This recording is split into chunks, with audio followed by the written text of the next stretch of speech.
যিনি ছিলেন good boy, কিন্তু বলিউড তাকে বানিয়েছিল ব্যাড ম্যান।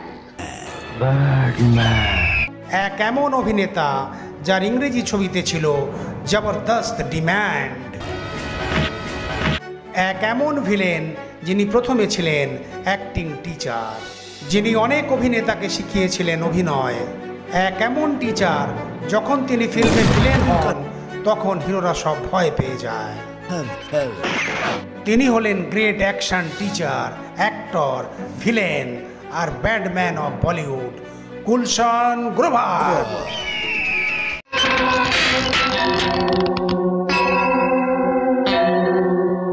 दीवानो मुझे पहचानो, मैं हूँ कौन।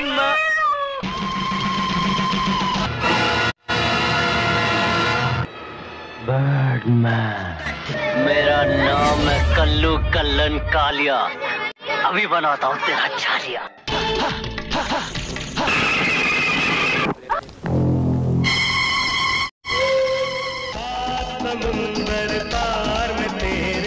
इस शुभ अवसर पर आप सबके मनोरंजन के लिए हमने विशेष रूप से आयोजन किया है। গুলশান গ্রোভারের জন্ম হয় 21শে সেপ্টেম্বর 1955 সালে। জায়গা ছিল দিল্লি। তার বাবার নাম ছিল বিশ্বম্বরনাথ গ্রোভার আর মা রামরাখি গ্রোভার। বিশ্বম্বরনাথ গ্রোভার হিন্দু ছিলেন আর রামরাখি গ্রোভার শিখ মহিলা ছিলেন। গুলশান গ্রোভারের 5 বোন আর 1 ভাই ছিল। আর তার বড় ভাইয়ের নাম ছিল রমেশচন্দ্র গ্রোভার আর বড় দিদির নাম ছিল রাজ। আর তার 4 ছোট বোন হলেন উর্মিলা, রিটা, রামানা আর আকাঙ্ক্ষা।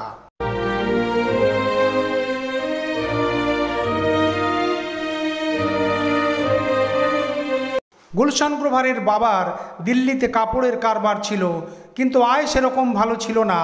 এত বড় পরিবার চালাতে বিশ্বম্বরজির খুব অসুবিধা হচ্ছিল। বিশ্বম্বরজি আর তার স্ত্রীর একটাই স্বপ্ন ছিল যে আর্থিক পরিস্থিতি যত খারাপই হোক না কেন বাচ্চাদের ভালো লেখাপড়া শিখিয়ে বড় করতে হবে। আর তাদের স্বপ্ন আগে গিয়ে পূর্ণ হয়েছিল। আর গুলশান গ্রোভারকে দিল্লির এক সরকারি স্কুলে ভর্তি করে দেওয়া হয়। গুলশানজি মাকে খুব ভালোবাসতেন আর তার মা স্কুলের বাইরে বসে থাকতেন যতক্ষণ না স্কুল ছুটি হতো।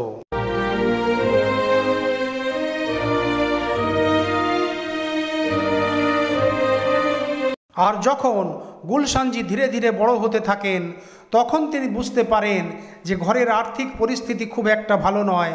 আর তার চিন্তা আরও বেড়ে যায় যখন তিনি দেখেন অন্যদের মতো আমাদের বাড়িতে কারেন্ট পর্যন্ত নেই। আর আমরা দিল্লির শহরে নয়, দিল্লির আউটার এলাকায় থাকি। কিন্তু গুলশান গ্রোভারের বাবা সব সময় বলতেন, একদিন আমাদের পরিস্থিতি ভালো হয়ে যাবে, ব্যাস মন দিয়ে পড়াশুনো করো। আর যদি ভালোভাবে পড়াশুনো করো এটাই তোমাকে উন্নতির চরম শিখরে নিয়ে যাবে। আর এই কথা গুলশানের মনে গেঁথে যায়। আর বিনা হোমওয়ার্কে তিনি কখনো স্কুলে যাননি আর সব সময় ক্লাসে ফার্স্ট হতেন। যেটা তাকে পড়ানো হতো তার চেয়েও বেশি তিনি পড়াশুনো করতেন।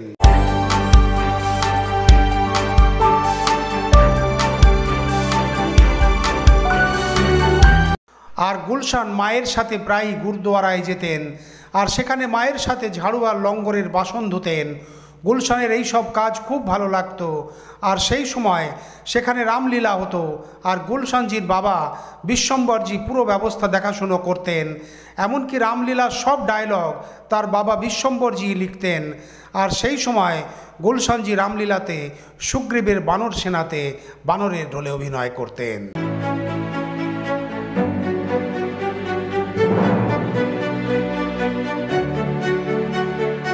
পড়াশুনো চলছিল আর সাথে সাথে রামলীলাতে ছোট ছোট বানরের চরিত্রে অভিনয় করতে থাকেন।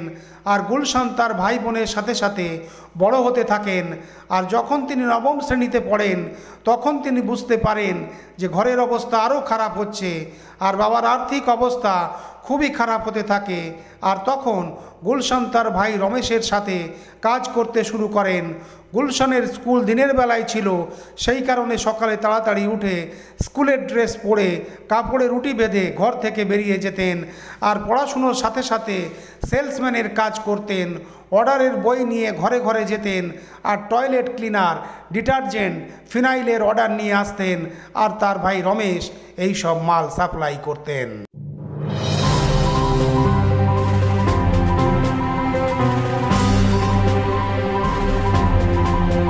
কাজের সাথে সাথে স্কুলও খুব ভালোভাবে চলছিল। আর এইভাবে খুব ভালো রেজাল্টের সাথে স্কুলের পড়াশুনো শেষ করেন আর স্কুলে লেখাপড়ায় ভালো ছাত্র হিসাবে নাম করেন।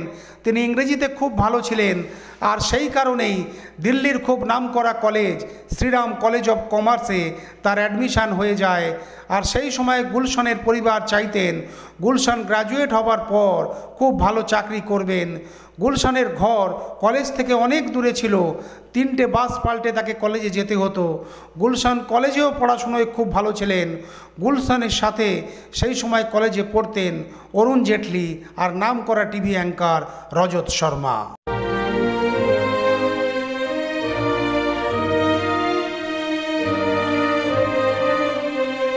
সেই সময় অনেক নামকরা হস্তির সাথে গুলশান গ্রোভারের পড়াশুনো চলছিল। পড়াশুনোর সাথে সাথে কলেজে ড্রামাতেও অভিনয় করতে থাকেন আর ধীরে ধীরে ড্রামাতে তার অভিনয়ের প্রশংসা হতে থাকে। আর ড্রামাতে অভিনয় করে কলেজেরও খুব নাম হয়। আর এক নাম ছিল যিনি গুলশান গ্রোভারের সাথে নাটকে অভিনয় করতেন, যিনি আগে গিয়ে খ্যাতনামা অভিনেতা হন, অভিনেতা সুনীল শেট্টি। সুনীল শেট্টি আর গুলশান গ্রোভার শ্রীরাম কলেজে ফাইন আর্ট সোসাইটিতে বেশ কিছু নাটকে অভিনয় করেন। আর পরে গুলশান গ্রোভারকে প্রেসিডেন্ট আর সেক্রেটারি হিসাবে নির্বাচিত করা হয়। এরপর গুলশান গ্রোভার একটা ড্রামা গ্রুপ জয়েন করেন যার নাম ছিল লিটল থিয়েটার গ্রুপ। কলেজে ড্রামার সাথে সাথে Gulshan little theatre group auditorium যেতে থাকেন।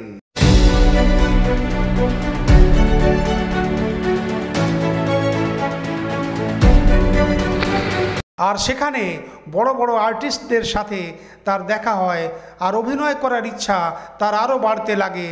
আর যখন 1974 সাল আসে তখন খুব ভালো নম্বর নিয়ে গ্র্যাজুয়েশন কমপ্লিট করেন।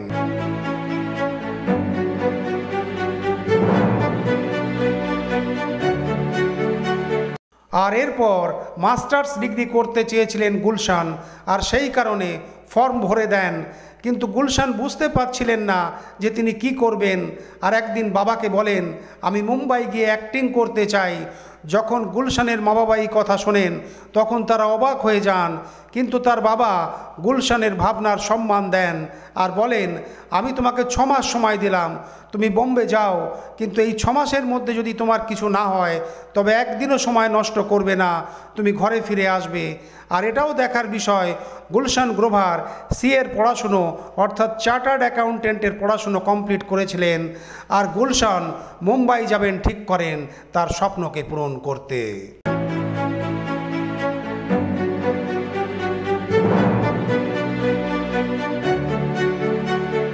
মাকে বোঝানো খুব মুশকিল ছিল, কিন্তু কোনোভাবে বোঝানো হয়। কিন্তু গুলশানের মা বলেন, তুমি যাচ্ছ যাও, কিন্তু সেখান থেকে সব সময় চিঠি পাঠাবে। আর তখন গুলশানের বাবা মুম্বাইয়ে তার বন্ধুর সাথে যোগাযোগ করেন আর গুলশানের থাকার ব্যবস্থা করেন। আর এইভাবে স্বপ্নের শহর মুম্বাইয়ে পা পড়ে গুলশান গ্রোভারের। কে জানতো আগে গিয়ে মুম্বাইয়ে তার স্বপ্নের মায়ানগরীতে এসে তিনি নাম কামাবেন। গুলশান নিজের স্বপ্ন নিয়ে মুম্বাই পৌঁছান আর খুব খুশি ছিলেন। আর সপ্তাহের শেষে তার বাবার বন্ধু গুলশানকে মুম্বাই ঘুরিয়ে আনেন আর তার থাকারও ব্যবস্থা করে দেন। গুলশানজি দেখেন তার সাথে সাথে আরও অনেকে স্ট্রাগল করতে মুম্বাইয়ে আসেন।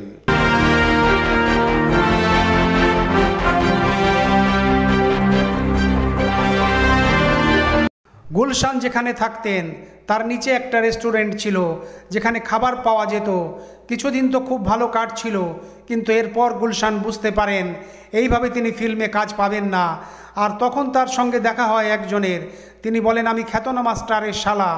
আর সেই অজানা লোক গুলশানের কাছ থেকে 300 টাকা নেন আর বলেন, আমি তোমাকে ফিল্মে কাজ পাইয়ে দেব। আর এরপর সেই অজানা লোকের আর খবর পান না গুলশান। মাসুম গুলশান তার চালাকি বুঝতে পারেননি। এরকম অনেক অজানা মানুষ আছে যারা মুম্বাইয়ে নতুন আসা মানুষদের ঠকান। এটা বহু বছর ধরে চলছে আর এটা আজও হয়। আর এটা গুলশান গ্রোভারের সাথেও হয়েছিল। তখন গুলশানের কাছে ঘর ভাড়া দেওয়ার পয়সা ছিল না, খাবারেরও পয়সা ছিল না, অভিনয় করা তো দূর, ছোট একটা কাজও তিনি পাচ্ছিলেন না। আর ওদিকে তার বাবা 6 মাস সময় দিয়েছিলেন আর তিনি 3 মাসের মধ্যেই বাড়ি ফিরে আসেন। তার ক্লান্ত শরীর আর শুকনো মুখ নিয়ে যখন তিনি দিল্লি পৌঁছান তখন বাড়ির লোক বুঝতে পারেন যে গুলশান হতাশ হয়ে গেছে। আর তার মা বাবা বলেন, গুলশান তুমি চাকরি করো।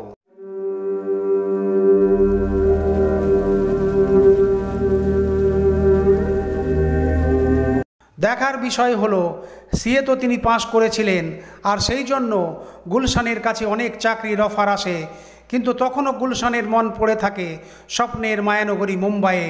আর একদিন গুলশান বাবাকে বলেন, যদিও মুম্বাই আমার সাথে ভালো ব্যবহার করেনি, তবুও আমি আবার মুম্বাই যেতে চাই, আর আপনি কোনো সময় দেবেন না, আর আমার অ্যাক্টিং ট্রেনিংয়ের দরকার আছে, আর ফের দেখবেন আমি অনেক কিছু করতে পারবো। আর তার বাবা গুলশানের এই কথা মন দিয়ে শোনেন, কিন্তু পয়সা ঘরে ছিল না। আর তখন গুলশানের মা ছেলের স্বপ্ন পূরণ করতে নিজের গহনা বিক্রি করে দেন, আর তার বাবা নিজের ঘর বন্ধক রাখেন আর গুলশানকে পয়সা দেন আর একবার তার স্বপ্ন পূরণের জন্য।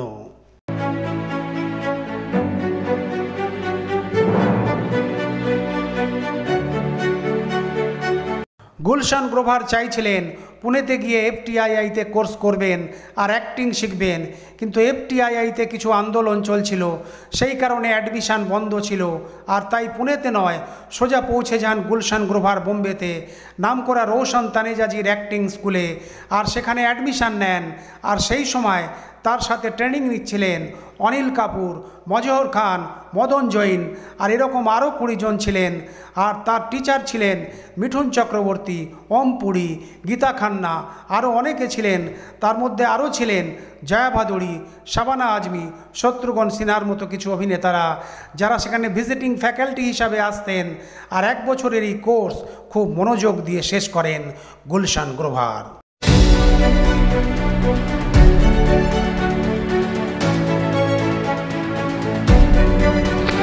কোর্স শেষ হবার পর এফটিআইআইয়ের পক্ষ থেকে জাজ আসে বেস্ট অভিনেতা বাছাইয়ের জন্য। আর সেই সময় অতিথি হিসাবে রোশন তানেজা ইনস্টিটিউটে ডাকা হয়েছিল সুরিন্দর কাপুর, তারাচাঁদ বরজাতিয়ার মতো বড় বড় ফিল্ম নির্মাতাদের। দিনভর চলে বেস্ট অভিনেতা বাছাইয়ের পর্ব। অবশেষে বেস্ট অভিনেতা হিসাবে সিলেক্ট করা হয় গুলশান গ্রোভারকে। আর সন্ধে পর্যন্ত সবাই মেনে নেন ক্লাসের মধ্যে বেস্ট অভিনেতা হলেন গুলশান গ্রোভার।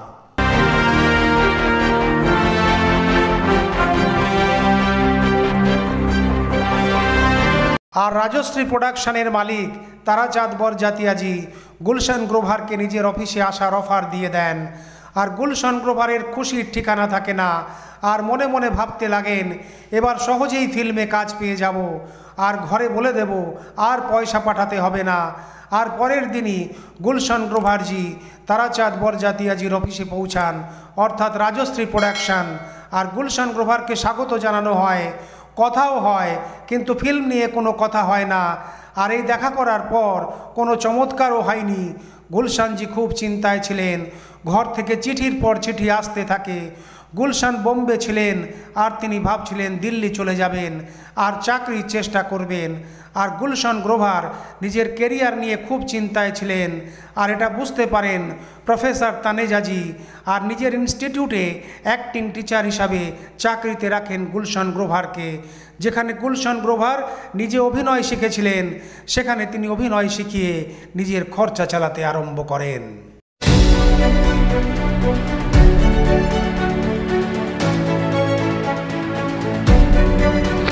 গুলশান গ্রোভারের ছাত্র ছিলেন সঞ্জয় দত্ত, কুমার গৌরব, সানি দেওয়াল, টিনা মুনিম, বিজেতা পণ্ডিত, আরও অনেক অভিনেতারা। সঞ্জয় দত্ত, কুমার গৌরব আর সানি দেওয়াল এরা বড় স্টারদের ছেলে ছিলেন। আর এদের ফিল্মে লঞ্চের জন্য স্পেশাল ট্রেনিংয়ের জন্য ইনস্টিটিউটে আসতেন। আর ইনস্টিটিউট ছাড়াও আলাদা আলাদা লোকেশানে তাদের অ্যাক্টিং শেখানোর কাজ ছিল গুলশান গ্রোভারের। আর সঞ্জয় দত্ত খুব তাড়াতাড়ি গুলশান গ্রোভারের ভালো বন্ধু হয়ে যান। আর গুলশান প্রায়ই তাদের বাড়ি যেতেন আর একসাথে খাবার খেতেন। এত বন্ধুত্ব থাকা সত্ত্বেও সঞ্জয় দত্ত নিজেকে এক ছাত্র ভাবতেন। আর গুলশান গ্রোভার যেভাবে অভিনয় শেখাতেন সেটা খুব মনোযোগ দিয়ে শিখতেন।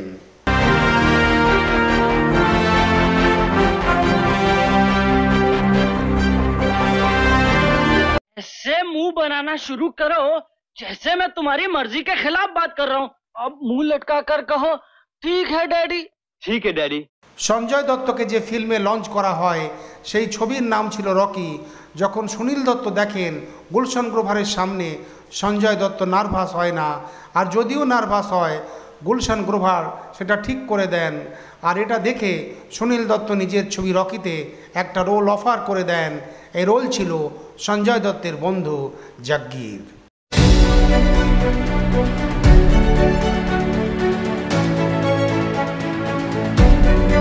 शंकराचार्य के इस फार्मूले का वार तो खाली जा नहीं सकता।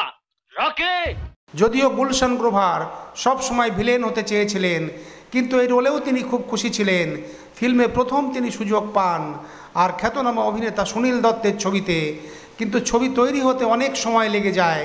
আর এই ছবি শুটিংয়ের সময় নার্গিসের ক্যান্সার ধরা পড়ে, আর অন্য কিছু কারণেও অনেক দিন ধরে এই ছবির শুটিং চলে।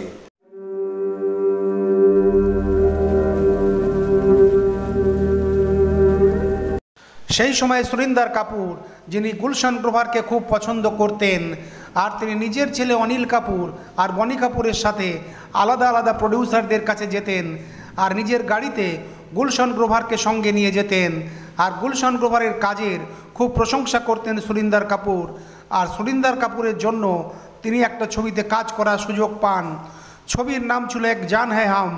ফিল্মে হিরোর চরিত্রে অভিনয় করেছিলেন রাজ কাপুরের ছেলে রাজীব কাপুর। ছবি খুব বড় ছিল, আর গুলশান গ্রোভারের খুশির ঠিকানা থাকে না। আর বনি কাপুর এসকে ফিল্মস অর্থাৎ সুরিন্দর কাপুর ফিল্মসের দায়িত্ব নেবার জন্য তৈরি হন, আর তিনি একটা ছবি বানান। ছবির নাম ছিল হাম 5। এই ছবিতে গ্রামে থাকা 5 পাণ্ডবের গল্প ছিল, আর যাতে এক পাণ্ডবের ভূমিকায় অভিনয় করেন গুলশান গ্রোভার।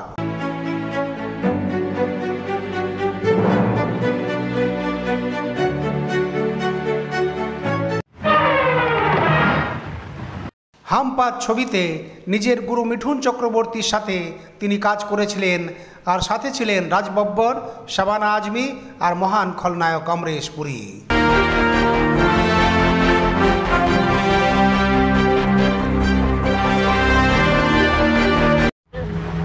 अब अधर्म कहाँ है? धर्म के पैरों तले छटपटा रहा है। হাম 5 ছবি রিলিজ হয় 1980 সালে, আর এরপর রকি আর বুলন্দি ছবি রিলিজ হয় 1981 সালে। আর 1982 সালে একটা ছবি আসে যেটা আর্ট ফিল্ম ছিল, আর এই ছবির নাম ছিল অর্থ। এই ছবিতেও গুলশান গ্রোভার অভিনয় করেছিলেন।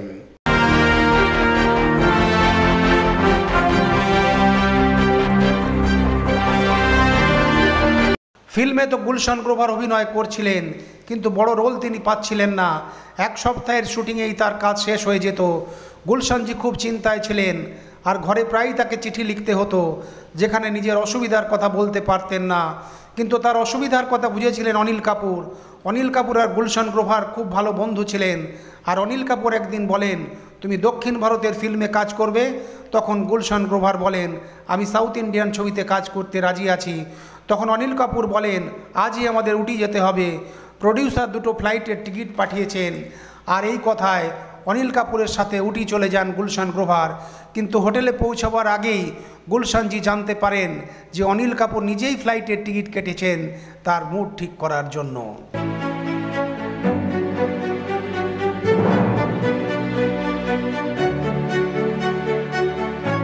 কিন্তু এটা গুলশানের একদম ভালো লাগেনি, আর তিনি খুব রেগে যান আর অনিল কাপুরকে কিছু বলবেন ঠিক করেন।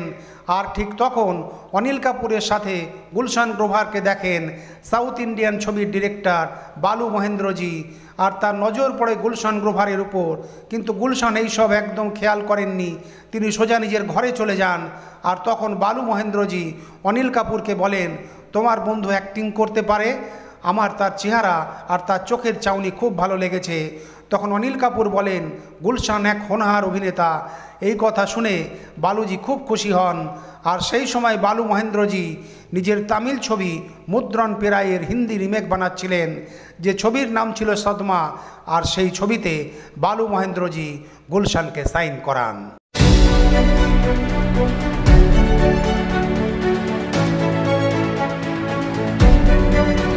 গুলশান গ্রোভার এই ছবি পেয়ে খুব খুশি হন। কারণ এই ছবিতে অনেক নামি দামি অভিনেতা অভিনেত্রীরা অভিনয় করছিলেন, আর তিনি তার স্বপ্নের চরিত্র এই ছবিতে পেয়ে যান, অর্থাৎ ভিলেনের চরিত্র। এই রোল গুলশান গ্রোভারের জীবনে এগিয়ে যাওয়ার রাস্তা তৈরি করে দেয়, আর গুলশান অনিল কাপুরকে অনেক অনেক ধন্যবাদ দেন।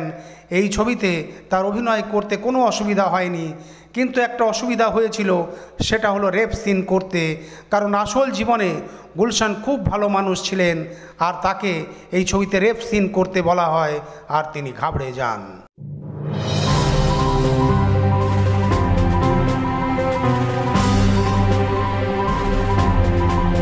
এরপর আগে অনেক ছবি আসে যাতে অনেক অভিনেত্রীর রেপ সিনে অভিনয় করেন গুলশান গ্রোভার, আর এই সিন যার পছন্দ আসেনি তিনি হলেন গুলশান গ্রোভারের মা। আর ছবিতে গুলশানের এই অভিনয় দেখে তার মা মুখ ফিরিয়ে নিতেন, আর ছেলে গুলশানকে বলতেন, তুমি এই সব সিনে অভিনয় করো না। তখন গুলশান মাকে বলেন, আরে মা, যদি কেউ ফিল্মে রামের চরিত্রে অভিনয় করে, তবে রাবণের চরিত্রে কাউকে তো অভিনয় করতেই হবে, আর আমার তো স্বপ্নই ছিল যে আমি ফিল্মে ভিলেন হব।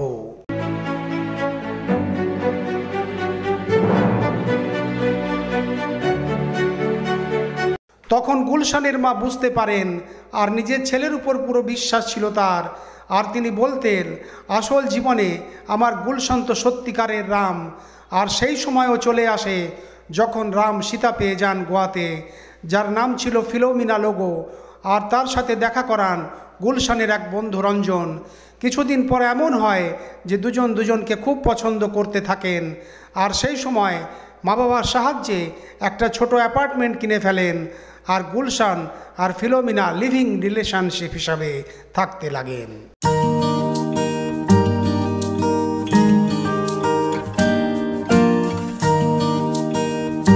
Heart is beating, keeps on repeating, I am falling in love. আর যখন দিল্লি থেকে তার মা বাবা মুম্বাইয়ে আসতেন, তখন ফিলোমিনা তাদের আসার আগে সেখান থেকে চলে যেতেন, কিন্তু বেশি দিন এইভাবে তাদের সম্পর্ক চলেনি, আর গুলশানের মা বাবা সব জানতে পেরে যান। আর তখন তার মা বলেন, এইভাবে তো চলবে না। তখন গুলশানের মা ফিলোমিনাকে সেখানে ডাকেন, আর দুজনের বিবাহ দেন। বিবাহ করে ফিলোমিনা আর গুলশান খুব খুশি ছিলেন, আর তার সাথে সাথে ফিল্মের কাজও খুব ভালোভাবে চলছিল। 1983 সালে ছবি আসে অবতার আর মশাল, আর ফের আর এক ছবি আসে, ছবির নাম ছিল অন্দর বাহার।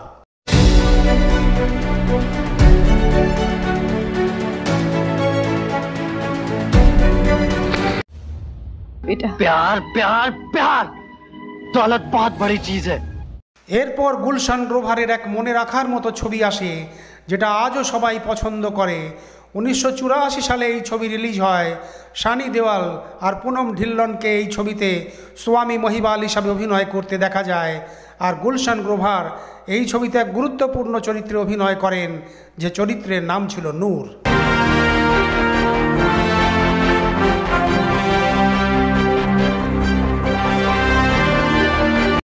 कन्ना चूस के ये बुखारा के बहुत बड़े सौदागर है। আর একদিন শুটিং করছিলেন, তখন তার কাছে এমন খবর আসে যে তিনি তাড়াতাড়ি বাড়ি যেতে চাইছিলেন। এটা 3D ফিল্ম সামরে ছবি শুটিংয়ের সময় হয়েছিল, আর এই ছবি চেন্নাইয়ে শুটিং করছিলেন গুলশান গ্রোভার। আর একদিন ঘর থেকে ফোন আসে, আর গুলশানকে ফোনে বলা হয় যে আপনি বাবা হয়ে গেছেন। তার স্ত্রী ফিলোমিনা এক ছেলের জন্ম দেন। গুলশানের ছেলে সময়ের আগেই এই দুনিয়াতে চলে আসেন, আর গুলশান ছেলেকে দেখার জন্য পাগল হয়ে যান। আর ফিল্মের ডাইরেক্টর বলেন, আমরা যে স্পেশাল ক্যামেরার সাহায্যে এই ছবি শুটিং করছি, সেটা চেন্নাইয়ে 2 সপ্তাহের জন্য ভাড়া নিয়েছি। যদি আপনি শুটিং ছেড়ে চলে যান, এই ছবি আটকে যাবে। আপনি যদি 2 সপ্তাহ পরে মুম্বাই চলে যান, তাহলে খুব ভালো হয়। কিন্তু গুলশান নিজের ছেলেকে দেখার জন্য ছটফট করছিলেন। এটা ডাইরেক্টর বুঝতে পারেন। অবশেষে গুলশানকে মুম্বাই যাবার অনুমতি দেন। আর এক অভিনেতার খেয়াল রাখাও নির্মাতা নির্দেশকের কাজ। কিছু ঘন্টার জন্য গুলশানকে মুম্বাই যাবার অনুমতি দেওয়া হয়। গুলশানের ছেলের জন্ম হবার 3 দিন পর তিনি ছেলের মুখ দেখেন, আর ছেলেকে দেখে তিনি খুব খুশি হন, আর ফের ফিল্মে শুটিং করার জন্য চেন্নাইয়ে চলে আসেন।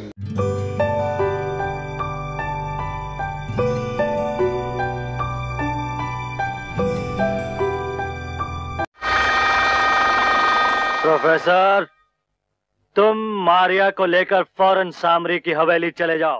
ফিল্ম সামরের পর আরও কিছু ছবি রিলিজ হয় গুলশান গ্রোভারের, যেমন বিরানা। এটা একটা হরর ছবি ছিল, আর এই ছবিতে গুলশানের অভিনয় দেখার মতো ছিল।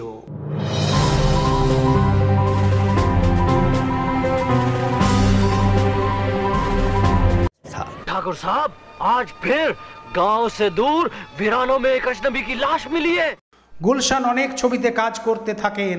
এরপর এক এমন ছবি আসে, আর যে ছবি তার এমন চরিত্র তৈরি করেছিল, যে ছবির জন্য গুলশানকে আজও সবাই মনে রেখেছে। একদিন তার ফোন আসে খ্যাতনামা ফিল্ম নির্মাতা নির্দেশক সুভাষ ঘাইয়ের, আর তিনি বলেন, সকালে ব্রেকফাস্টের সময় আমার ঘরে চলে এসো। আর এটা নির্মাতা নির্দেশক সুভাষ ঘাইয়ের স্টাইল ছিল, যদি সকালে কাউকে ব্রেকফাস্টের জন্য ডাকেন তবে তার মনের মধ্যে কোনো ছবির চরিত্র ছিল যেটা তাকে তিনি দেবেন। আর গুলশান তার ঘরে চলে যান, কিন্তু গুলশান ভাবতে থাকেন সুভাষ ঘাই আমাকে কেন ডেকেছেন।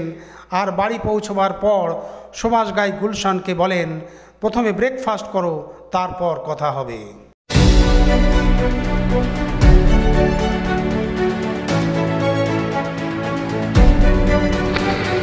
আর ব্রেকফাস্ট হবার পর অনেক কথা হয়, কিন্তু ফিল্মের ব্যাপারে কোনো কথা হয় না। আর তিনি যখন লিফটে যাওয়ার জন্য এগিয়ে যান, তখন সুভাষ ঘাইকে জিজ্ঞাসা করে ফেলেন, সুভাষজি, ফিল্মে আমার কোনো রোল আছে? তখন সুভাষ ঘাই বলেন, হ্যাঁ, তোমার চরিত্র হলো এমন যে সবাই ঘৃণা করবে, আর স্ক্রিনে এলেই বলবে I am a bad man. আর এই ছবির নাম ছিল রাম লক্ষণ, আর চরিত্র ছিল কেশরিয়া বিলাইতির। আর এই কেশরিয়া বিলাইতির চরিত্রকে সবাই পছন্দ করে। আর এই ছবি সুপারহিট হওয়ার সাথে সাথে গুলশান গ্রোভার হয়ে যান বলিউডের ব্যাড ম্যান।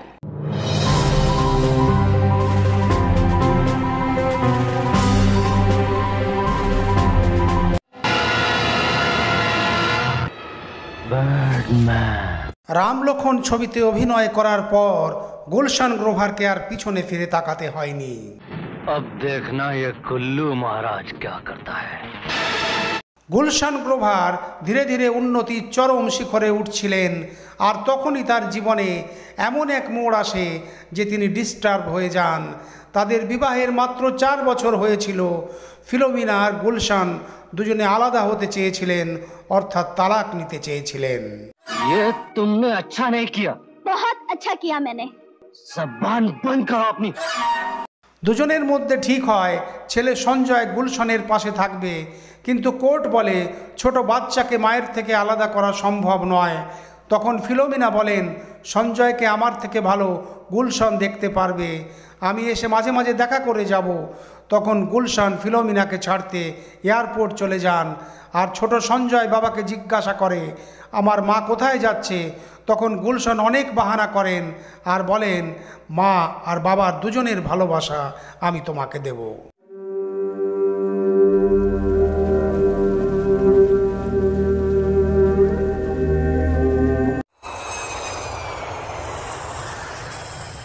সঞ্জয় নিজের বাবার খুব কাছে চলে আসেন। আর সেই সময় গুলশান গ্রোভার 3 শিফটে শুটিং করতেন। সেই সময় খুব ব্যস্ত অভিনেতা ছিলেন। আর যতক্ষণ না গুলশান শুটিং থেকে ফিরতেন ততক্ষণ সঞ্জয় জেগে থাকতো। কখনো কখনো তো শুটিংয়ের সেটে সঞ্জয়কে নিয়ে যেতেন। আর যখন বাইরে শুটিংয়ে যেতেন তখন গুলশানের মা আর বোন সঞ্জয়ের দেখাশোনা করত। নিজের ছেলের প্রতি ভালোবাসা দেখে গুলশান গ্রোভারের বন্ধুরা আর সহ অভিনেতারা মানতেন যে এই ব্যাডম্যান তো সব থেকে ভালো গুডম্যান।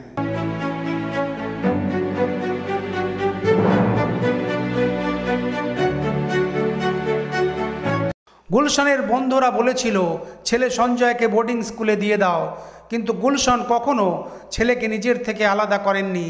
হাই স্কুল পর্যন্ত বোম্বেতে পড়াশুনো করান, আর ফের আগে পড়াশুনোর জন্য তাকে বিদেশে পাঠিয়ে দেন। আর এর মধ্যে একটা সময় আসে গুলশান আর একজনকে ভালোবাসেন, যার নাম ছিল কৌশিস। গুলশান গ্রোভার আর কৌশিস দুজনকে ভালোবাসেন আর বিবাহ করেন, কিন্তু এই বিবাহও চলেনি। 1 বছরের মধ্যে দুজনে আলাদা হয়ে যান। গুলশান গ্রোভার পারিবারিক জীবনে অসফল ছিলেন, কিন্তু নিজের ছেলেকে খুব ভালোবাসতেন।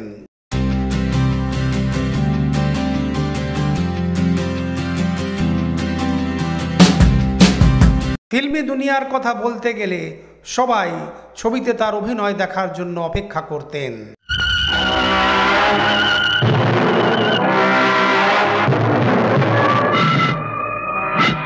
1990 সালে ছবি আসে রাইসজাদা আর দুধ কা কর্জ। 1991 সালে ছবি আসে সওদাগর, বিশ্বআত্মা আর জিগার। 1992 সালে ছবি আসে শোলা और শবনম, আনাড়ি। আর 1993 সালে ছবি আসে স্যার, বিজয়পথ, দিলওয়ালে।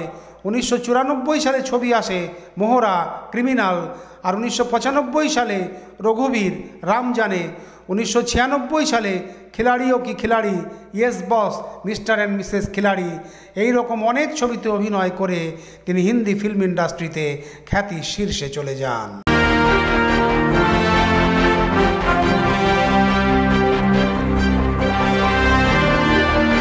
গুলশান গ্রোভার প্রায় 500 ফিল্মে কাজ করেছিলেন, যার মধ্যে 31টা আন্তঃরাষ্ট্রীয় ছবি ছিল, যেমন British, Canadian, French, German, Italian. এই সব দেশের ছবিতে কাজ করা ছাড়াও গুলশান গ্রোভার প্রথম ভারতীয় অভিনেতা হন যিনি পোলিশ, মালয়েশিয়া আর ইরানি ছবিতে কাজ করার গৌরব অর্জন করেন।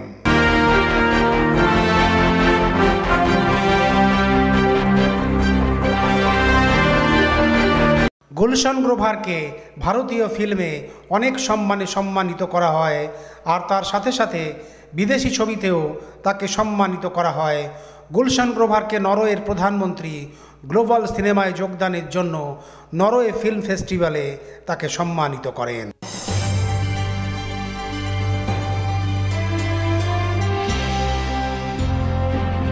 আর প্রিন্স চার্লস ডিনারে গুলশান গ্রোভারকে আমন্ত্রণ করেন।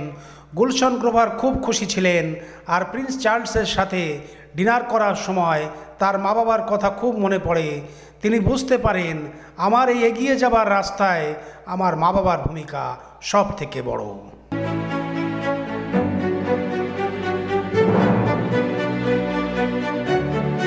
গুলশান গ্রোভারের ছেলে সঞ্জয় আমেরিকান স্কুল অফ বোম্বেতে পড়াশুনো করার পর ক্যালিফোর্নিয়া থেকে পোস্ট গ্র্যাজুয়েশন করেন, আর প্রায় 15 বছর বাইরে ছিলেন।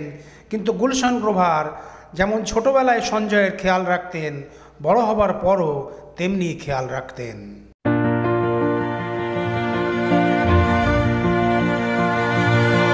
গুলশান গ্রোভারকে আরও পুরস্কারে সম্মানিত করা হয়: বিবিসি অ্যাওয়ার্ড, আর্ট আর cinema joints award, Stardust best actor award, New York City international film festival award. আর 2012 সালে গুলশান গ্রোভারকে বেস্ট অভিনেতার পুরস্কারে সম্মানিত করে স্টারডাস্ট, আর ছবির নাম ছিল আই এম কালাম।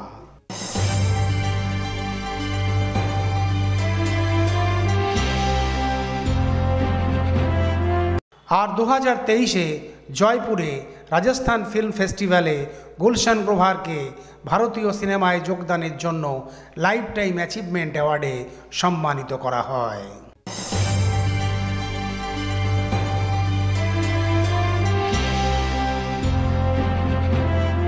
আজও গুলশান গ্রোভার হিন্দি সিনেমাতে সক্রিয় আছেন। ভারতীয় সিনেমার ইতিহাসে তার নাম সবসময় গর্বের সাথে নেওয়া হয়।